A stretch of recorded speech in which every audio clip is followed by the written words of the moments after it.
안녕하세요. 화생방TV 강일아입니다. 안녕하세요. 화장품협회 송자은입니다. 부장님, 저희 굉장히 오랜만에 만나는 것 같아요. 저는 새해 들고 처음 인사드리게 되는데 반가워요. 오랜만에. 오늘 진짜 요즘에 굉장히 이슈가 되는 것 같아요. 맞춤형 화장품에 대한 관심도가 너무 높아져서 여기에 대해서 한번 이야기 나눠보려고 하는데요. 2월 말쯤에 맞춤 화장품 조제관리사 시험이 하나가 생겼죠. 네네. 네, 그 전에 이 맞춤 화장품 제도에 대해서 짧게 설명 부탁드릴게요.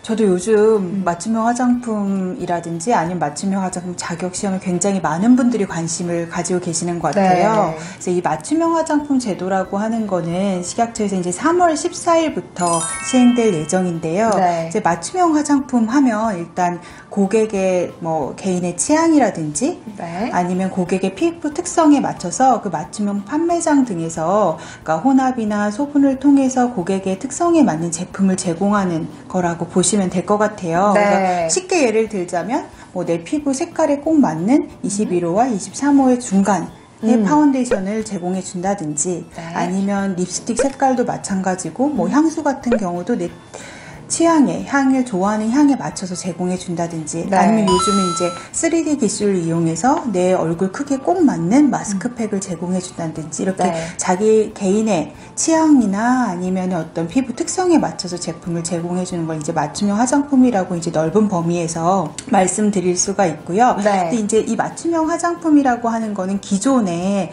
판매되고 있던 이제 기성 화장품들을 갖다가 소분을 한다든지 기성 화장품 간에 혼합을 하는 거는 아닙니다. 그러니까 맞춤형 화장품으로 네. 조제를 위해서 제공된 내용물이라든지 네. 아니면 내용물과 원료의 혼합을 의미하는 걸 하고요. 네. 이 맞춤형 화장품을 하려고 하면 일단 식약청에 맞춤형 화장품 판매업 신고를 하셔야 됩니다. 네. 신고를 해야 되는데 신고를 하기 위해서는 맞춤형 조제관리사가 있어야 되고요. 이 맞춤형 화장품 조제관리사 계속 소분을 해서 혼합을 해서 라고 얘기를 해주셨는데 정확하게는 어떤 역할을 하시는 분들인 건가요? 그러니까 맞춤형 화장품 조제관리사라고 하면요. 네. 그 맞춤형 화장품 판매장에서 고객의 어떤 피부 특성이나 개인의 취향에 따라서 그 화장품의 내용물과 내용물을 혼합하거나 아니면 내용물과 원료를 혼합하거나 아니면 내용물을 소분해주거나 이렇게 혼합과 소분을 업무를 직접 하시는 분을 맞춤형 화장품 조제관리사가 네. 하는 역할이라고 이해하시면 될 것 같습니다. 첫 해예요. 2월 22일인 것 같아요. 맞아요. 네, 2월 네. 22일로 제가 알고 있는데 이 식약처에 실시하는 국가 자격증이 이제 시행이 됩니다. 이 자격 시험에 대해서 말씀해 주시면 좋을 것 같은데요. 네, 이게 맞춤형 화장품 조제관리사가 되시려면 아까 네. 말씀해 주신 것처럼 국가 자격 시험을 합격을 네. 해야지 조제관리사가 될 수 있습니다. 그래서 네. 이제 이 맞춤형 화장품 조제관리사 자격 시험에 응시할 수 있는 건 특별히 자격 요건이나 이런 걸 두지 않고 있고요. 네. 이제 시험은 2월 22일이 첫 시험인데 네. 이 시험 시간 한 2시간 정도로 해서 이때 한 100문제 가량을 갖다가 네. 보게끔 되어 있습니다. 제가 알기로는 네. 주관식 문제가 포함이 되어 있다고 네. 알고 있어요. 네. 근데 원래 국가고시에 이 주관식 포함이 되어 있나요, 원래? 제가 잘 모르겠어요, 그거는. 그거 문제를 보고 당황했던 게 있는데. 예시 문제를 보셨나봐요, 그쵸? 네, 그 식약처에서 네. 그 맞춤형 화장품 예시 문제를도 몇 네. 개 주셨더라고요. 네, 근데 네, 주관식이 있어서 네. 굉장히 놀랬던 경험이 네. 있습니다. 맞춤형 화장품 조제관리사 자격시험의 시험 과목은 어떻게 되고 합격 기준은 어떻게 되나요? 예, 시험 과목 같은 경우는 이미 식약처에서 아마 공고를 통해서 네. 보셨을 것 같은데요. 크게 4가지 과목이 있습니다. 네. 그래서 첫 번째는 화장품법의 이해, 두 네. 번째는 화장품 제조 및 품질 관리, 네. 그다음에 세 번째는 유통 화장품의 안전 관리, 네 번째는 맞춤형 화장품의 이해고요. 네. 총 4과목이 있는데 이 4과목에서 아까 100문제가 나오는데 네. 총 점수는 1000점입니다. 네. 1000점이요? 네, 1000점에서 그게 60% 이상, 국가 자격시험이 대부분 그렇잖아요. 그렇죠. 네, 60% 이상을 갖다가 맞추셔야지 네. 합격이 되는 거고, 네. 또 이제 각 과목별로도, 네. 40% 이상. 네, 방금 저 이 말 듣고 깜짝 놀랐어요. 왜요? 60%가 총이 60%가 아니라 각 과목 아니요. 과목별로 40%가 넘어야지만 네, 과목별로는 40% 이상을 맞추셔야 되고 네.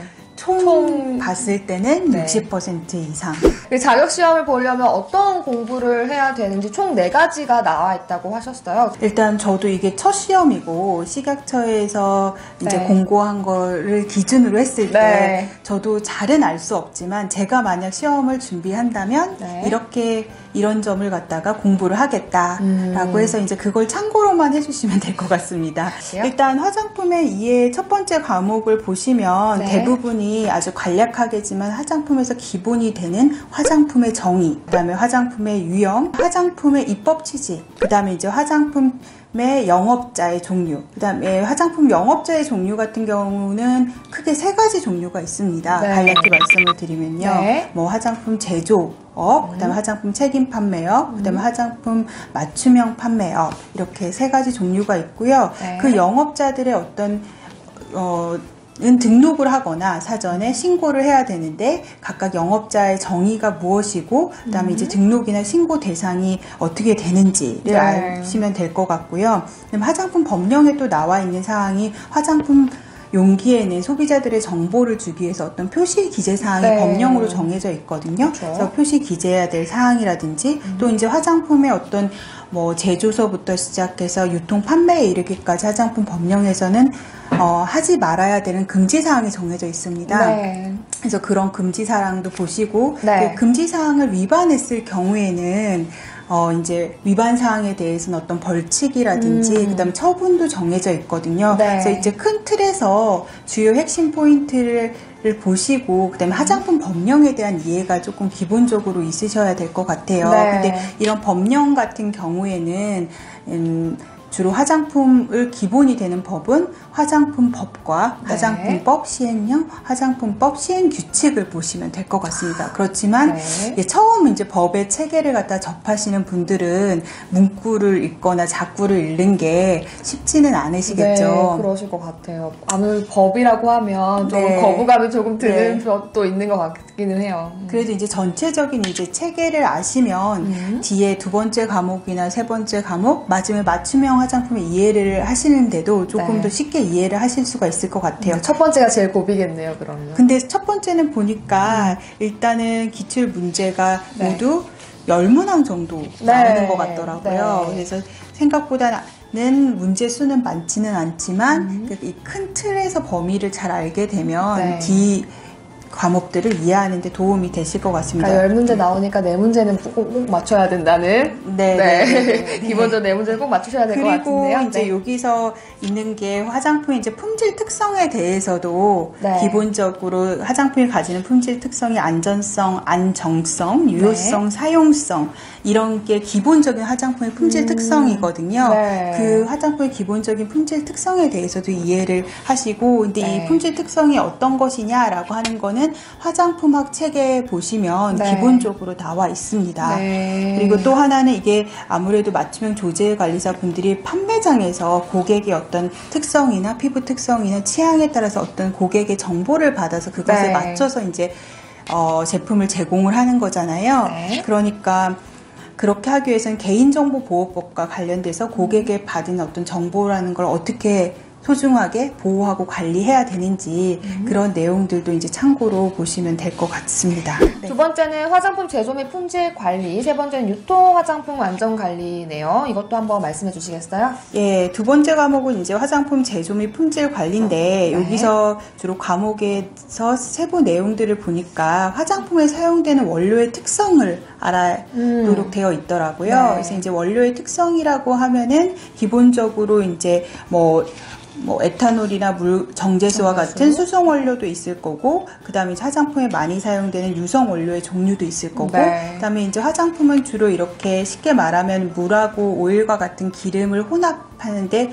물하고 오일과 같은 기름을 혼합하려면 잘 섞이지가 않잖아요. 그때 네. 사용되는 계면활성제 같은 것도 특성을 알아두시고, 네. 기본적으로 화장품 제조를 위해서, 이거는 크게 이제 화장품에 대한 이해이니까 제조를 그렇죠. 위해서 사용되는 그 원료의 어떤 원료의 특성들, 종류와 네. 특성들을 좀 알아두시면 되는데 네. 이런 걸 참고하시려고 하시면 화장품학 책에는 기본적으로 이런 것들이 이미 정리되어 있는 자료들이 좀 보시면 될 것 같습니다. 네.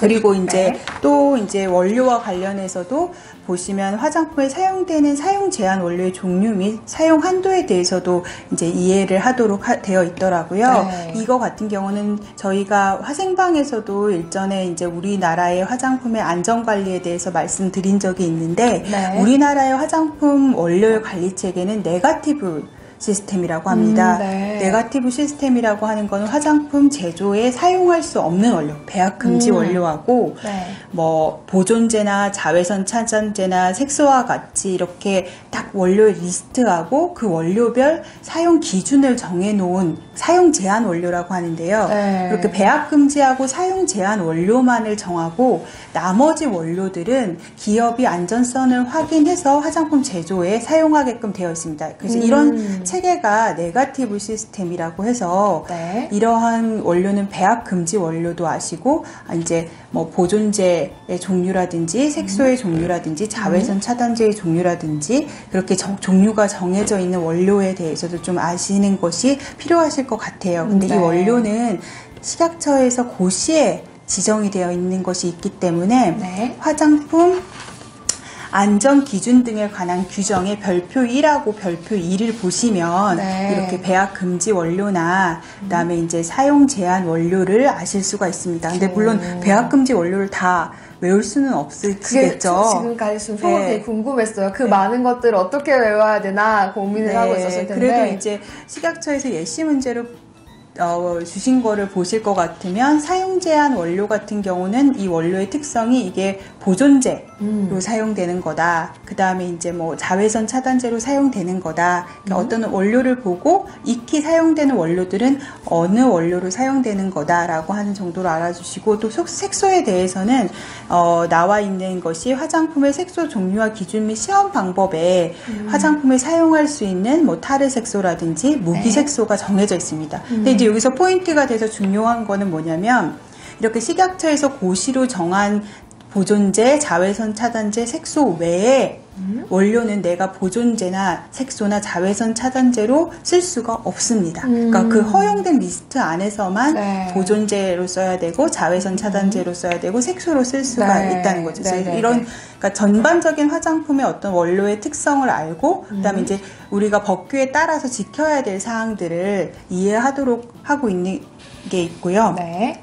그다음에 이제 마지막으로 어떤 제조된 화장품의 어떤 위해성을 판단하거나 그다음에 위해가 있을 때는 이제 보고를 해야지 되는 그쵸. 시스템도 화장품 법령에 나와 있습니다. 그래서 네. 화장품 법에 보실 것 같으면 회수 대상 화장품의 기준이 정해져 있고요. 네. 그다음에 회수 절차도 화장품 법령에서 확인하실 수 있습니다. 네. 그리고 이제 책임 판매업자라고 하는 분들이 있는데 화장품에서는 그 책임 판매업자가 이 제품에 대해서 품질에 대한 책임을 지는 사람이라고 이해를 하시면 될 것 같고 그 분들이 가지는 의무 중에 하나가 안전성 보고 정기 보고 의무가 있습니다. 그래서 이제 안전성 정기 보고를 할 때는 유해 사례에 대해서 평소 때 이제 제품에 대해서 소비자나 아니면 자기 제품에 대해서 정보를 모았다가 반기별로 식약처에 보고하도록 하는 그런 의무사항이 있습니다. 네. 그래서 그거와 관련돼서도 용어의 정의라든지 네. 유해 사례가 무엇인지 중대한 유해 사례가 무엇인지 안정성 정보 보고는 뭘 어떻게 하고 있는 건지에 대해서도 한번 보시면 좋으실 것 같아요. 그것도 네. 역시 식약처 고시의 화장품 안전성 정보관리 규정을 좀 보시면 네. 기본적인 용어의 정의나 절차를 다 보실 수가 있습니다. 네, 세 번째는 유통화장품 안전관리예요. 이건 또 뭐죠? 네, 유통화장품 안전관리에 있는 세부 과목들을 보니까 네. 기본적으로 이제 화장품을 어떤 제조할 때 작업장이나 작업자나 네. 아니면 작업장에서 사용하는 설비나 기구의 위생관리 를 어떻게 해야지 되는지 위생관리 기준이나 위생관리 네. 방법에 대해서 이해를 하도록 하고 있고요.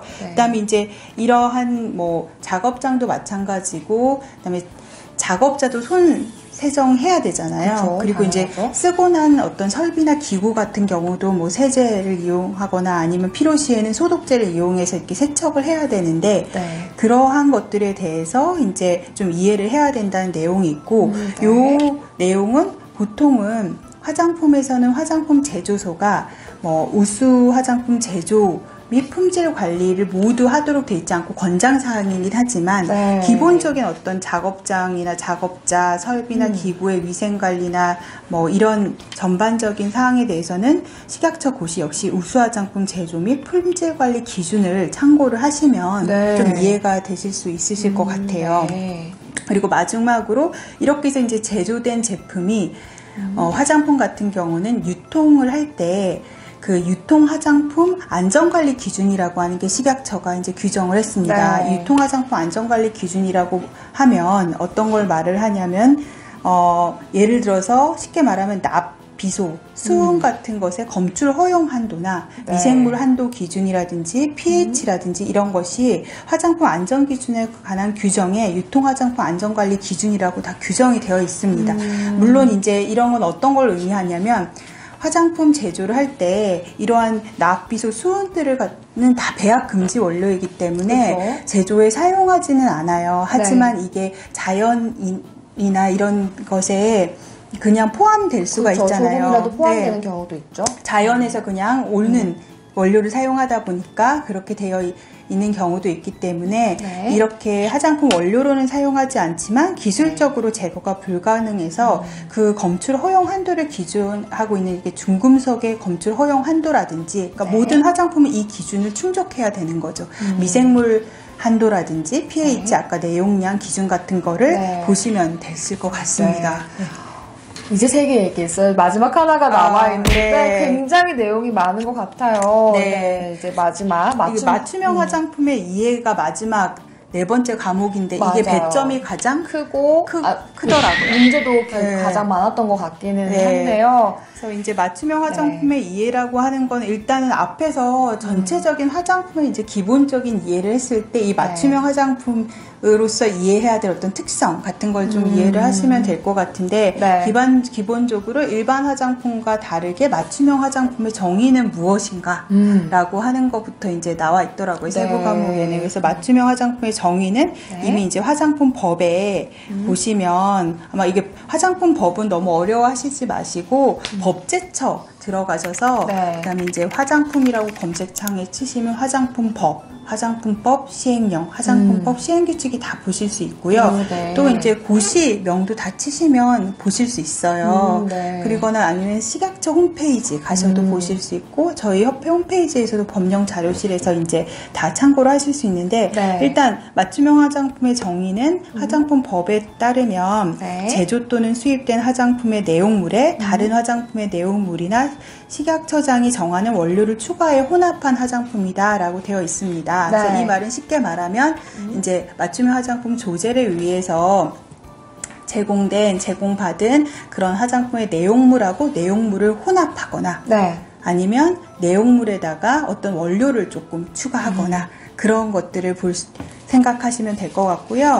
그리고 이제 맞춤형 화장품 혼합에 사용할 수 없는 원료도 이미 식약처 규정으로 정해져 있습니다.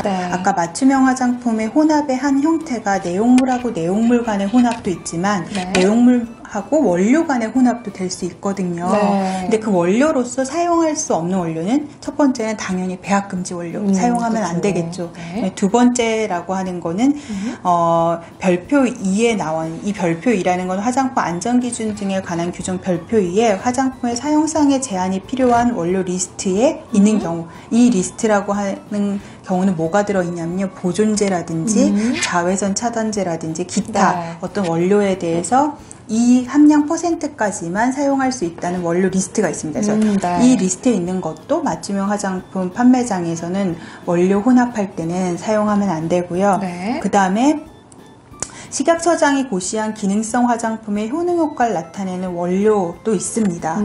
그 원료를 보실 수 있는 거는 기능성 화장품 심사 등에 관한 규정, 식약처 고시에서 볼 수 있는데요. 예를 들자면 식약처가 고시한 미백 원료 리스트가 있고요. 자외선 차단제 리스트, 그다음 주름 개선 화장품 리스트 등이 있습니다. 그래서 이러한 리스트에 포함되어 있는 원료들도 그다음에 맞춤형 화장품 판매장에서는 내용물에 혼합할 수는 없습니다. 다만 이제 기능성 화장품 같은 경우는 사전에 맞춤형 화장품에서 이 내용물하고 뭐 이 원료를 갖다가 혼합해서 이게 기능성 화장품 우리나라에서 정하고 있는 기능성 화장품이라고 하는 거는 식약처가 네. 정하고 있는 게 뭐 미백이라든지 주름 개선이라든지 자외선 차단 이런 것들이 정해진 게 있는데 네. 이미 이런 내용물하고 뭐 어떤 원료를 갖다가 혼합해서 이것을 기능성 화장품 심사를 사전에 네. 이게 맞춤형 판매업자가 아니고요. 책임 판매업자가 받은 경우에는 네. 맞춤형 판매장에서 이제 이러한 내용물에다가 해당 원료를 혼합은 할 수 있는데 네. 그런 기능성 화장품 심사 없이 네. 그냥 이 리스트에 있는 원료를 맞춤형 화장품에서는 혼합해서는 안 됩니다. 안 되는 부분들은 꼭 체크하셔서 확인하시면 될 것 그래서 같아요. 이거는 가장 맞춤형 화장품의 정의나 그다음에 사용할 수 없는 원료에 대한 기본적인 사항이고요. 네. 그다음에 이제 맞춤형 화장품에 대해서 이제 법령을 좀 보시면 네. 맞춤형 화장품에 대한 이해를 하실 수 있을 것 같고, 네. 그다음에 이제 맞춤형 화장품 아까도 말씀드렸지만 판매장에서 고객에게 어떤 피부 특성이나 취향에 따라서 제품을 제공을 해주는 그렇죠. 거라고 말씀드렸잖아요. 네. 그래서 피부와 모발의 구조와 기능, 아주 기본적인 구조와 기능에 대해서는 네. 좀 이해를 하실 필요가 있는데 네. 그 기본적인 사항에 대해서는 화장품학 책자라든지 인터넷에 정리된 자료들이 꽤 있더라고요. 네. 말만 들어도 진짜 어려운 것 같아요. 아, 네네네. 머릿속에 지금 혼란이 오려고 네, 하는데 네. 이번이 첫 번째 시험이에요. 혹시 네. 이제 추후에 혹시나 아직까지 네. 공부를 안 하신 분들 추후에 시험 계획이 있을지 굉장히 궁금하실 것 같은데요. 네, 있나요? 이번이 이제 첫 번째 시험이고 이게 사실은 화장품 분야에서는 첫 번째 이제 국가 자격 시험이에요. 식약처에서 그렇구나. 실시하는. 네. 그래서 이제 아직은 정확한 일정은 나오지 않았지만 식약처의 뭐 질의응답집이라든지 참고 자료를 보면 네. 아마 9월 정도에 한 번 더 시험이 있지 않을까, 2차 시험이 있지 않을까 그렇게 예정이 네. 됐다고 하는데 항상 이 시험일은 한 모르죠. 90일 이전에 공고는 그렇죠. 해서 맞아요. 네. 그래도 뭐 6월 달에는 6월 정도에는 9월에 공고가 시험이면 네, 나지 않을까라고 생각이 됩니다. 네. 첫 곳이에요. 말씀하셨다시피 화장품에서는 정말 첫 국가 곳이어서 갈피를 못 잡으시는 분들 굉장히 많으실 텐데요. 오늘의 영상 꼭 도움이 되셨으면 좋겠습니다. 여러분 구독과 좋아요 마구마구 눌러주시면 조금 더 좋은 정보 알려드릴게요. 고맙습니다.